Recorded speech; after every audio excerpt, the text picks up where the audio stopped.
Subscribe कीजिए Hasan production house channel को और बेल आइकन को दबाइए लेटेस्ट अमेजिंग वीडियोस सबसे पहले देखने के लिए।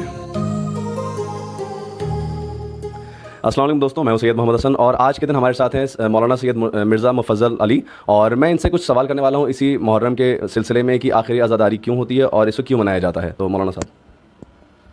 औज़ु बिल्लाहि मिनश्शैतानिर्रजीम, बिस्मिल्लाहिर रहमानिर रहीम। जैसे कि आप हज़रात को मालूम है कि तमाम अक़वाम आलम अरबईन के मौके पे इमाम हुसैन के गम में सोगवार हैं और ये सिलसिला हमारी कौम में 1400 बरस से सारी जारी है और हर साल माह मुहर्रम का चाँद जब नमूदार होता है तो हम इमाम हुसैन का गम मनाते हैं और फिर ये सिलसिला तकरीबन 2 महीने 8 दिन इसी शान व शौकत के साथ जारी रहता है।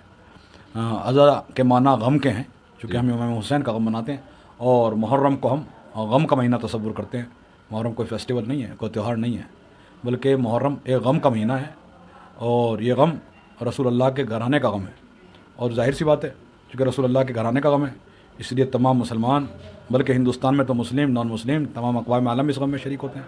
चूँकि मुहर्रम कंडोलेंस है, मुहर्रम ताज़ियत है, मुहर्रम अज़ादारी है, तो लिहाजा ताज़ियत में मज़हब धर्म ज़ात ये सब नहीं देखा जाता। इसलिए हिंदुस्तान में जब से मुस्लिम आबादी आई और तभी से इमाम हुसैन का गम भी हिंदुस्तान में मनाया जा रहा है और अल्हम्दुलिल्लाह इसमें मुस्लिम गैर मुस्लिम सभी शरीक हैं, सिख भी ईसाई भी, और जितने यहाँ के महापुरुष गुजरे हैं, बुज़ुर्ग हस्तियाँ गुजरी हैं, चाहे वो गांधी जी हों या शास्त्री जी हों, सरोजनी नायडू हों, और सब ने अपने अपने तौर पे इमाम को खिराज अक़ीदत पेश किया इमाम हुसैन को और उनकी आलम इंसानियत के लिए जो खिदमत है इमाम हुसैन की उनका इकरार किया है और सब ने ये माना है कि हुसैन बिना ला इलाहा हैं, सबब बक़ाए इस्लाम है। अज़ादारी कोई ये 1400 बरस से नहीं मनाई जा रही है, बाई माना कि हमारी कौम तो 1400 बरस से मना रही है लेकिन हुसैन का गम ऐसा गम है जो हज़रत आदम से शुरू हुआ है। इसलिए कि इस्लामी हिस्ट्री में लिखा हुआ है कि कोई नबी नहीं बचा जो करबला में ना आया हो, कोई पैगम्बर नहीं बचा जो करबला में ना आया हो।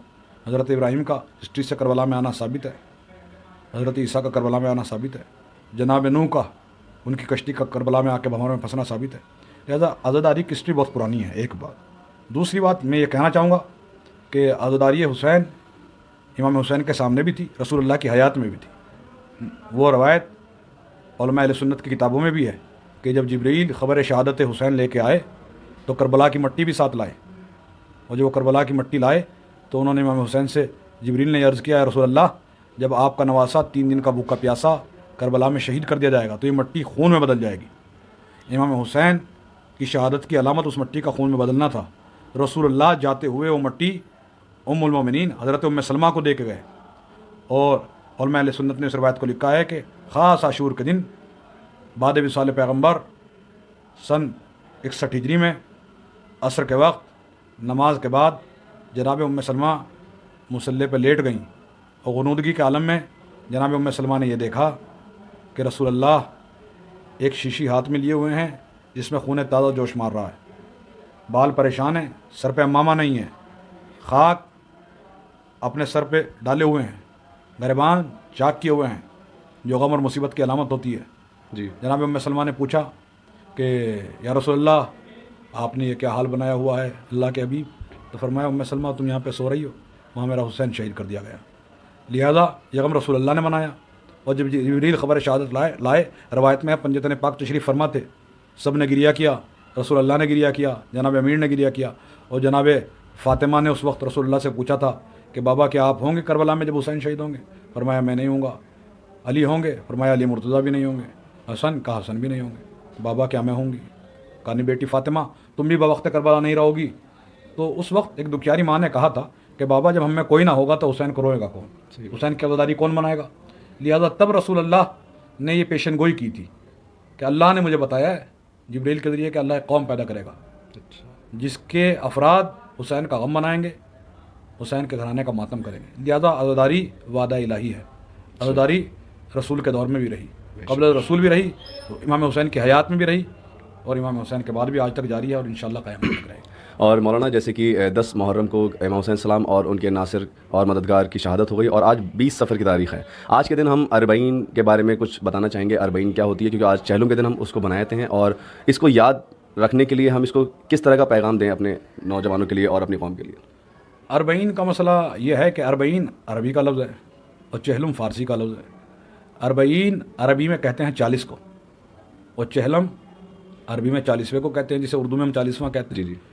امام حسین کی شہادت کو 40 دن گزر گئے, لہٰذا 10 محرم سے جب آپ کاؤنٹ کیجئے گا 20 سفر تک 40 دن بنیں گے. بالکل. تو 40ویں دن امام حسین کا 40واں منایا جاتا ہے, اربعین منایا جاتا ہے, چہلم منایا جاتا ہے. شہید تو ہمارے دوسرے ائمہ بھی ہوئے ہیں.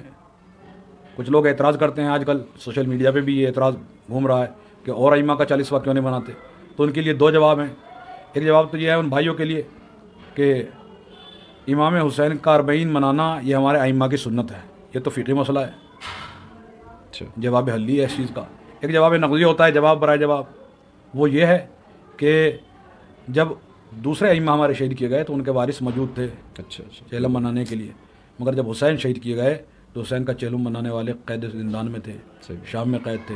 1 برس کے بعد جناب عابد بیمار رہا کیے گئے, جناب زینب رہا کی گئیں. حسین کے گھر کی عورتوں کو 1 برس کے بعد زندان شام سے رہائی ملی. آج کا جو سیریا ہے, ملک شام ہے, وہاں دمشق میں یزید جیسے ظالم بادشاہ نے حسین کے بچوں کو اور گھر کی خواتین کو, محترم سیدانیوں کو قید کر کے رکھا. 1 برس بعد وہ رہا ہوئے, لہذا رہا ہو کے جناب زینب واپس کربلا آئیں اور وایا کربلا مدینے گئیں, ڈائریکٹ مدینے نہیں گئیں. تو جس دن وہ پہلی مرتبہ کربلا آئیں رہا ہونے کے بعد, وہ چہلم کا دن تھا, آج ہی کا دن تھا, اربعین کا دن تھا. دوسرا مسئلہ یہ ہے کہ سب سے پہلا زائر قبر حسین رسول اللہ کے صحابی حضرت جابر بن عبداللہ الانصاری, وہ بھی آج ہی کے دن کربلا پہنچے تھے. جی. آج ہی کا دن تھا, اربعین کا دن تھا. تو اربعین کے دن کی اہمیت 2 وجہ سے اور زیادہ بڑھ جاتی ہے. ایک جابر کا اس دن کربلا میں پہنچنا صحابی رسول کا سنت صحابہ قرار پائی. بے شک. دوسرا جناب زینب کا اس دن کربلا میں پہنچنا, عابد بیمار علیہ السلام کا پہنچنا, سنت آل محمد قرار پائی. لہذا سنت صحابہ بھی یہی ہے, سنت اہل بیت بھی یہی ہے کہ اربعین کے دن زیارت کی جائے اور آل محمد کا غم منایا جائے. اس لیے اس دن کی بڑی اہمیت ہے. اور آج کے دن کربلا میں کروڑ لوگ جمع ہوتے ہیں, 4 کروڑ 5 کروڑ 6 کروڑ, ایک بڑی آبادی, ایک بڑی تعداد وہاں پہ پہنچتی ہے. اور اس میں فقط شیعہ نہیں ہوتے ہیں. دیکھیے میں پہلے کہہ چکا, یہ کنڈولنس ہے, یہ تعزیت ہے. تعزیت کا تعلق مذہب سے نہیں ہوتا ہے, تعزیت کا تعلق انسانیت سے ہوتا ہے, تعزیت کا تعلق ہمدردی سے ہوتا ہے.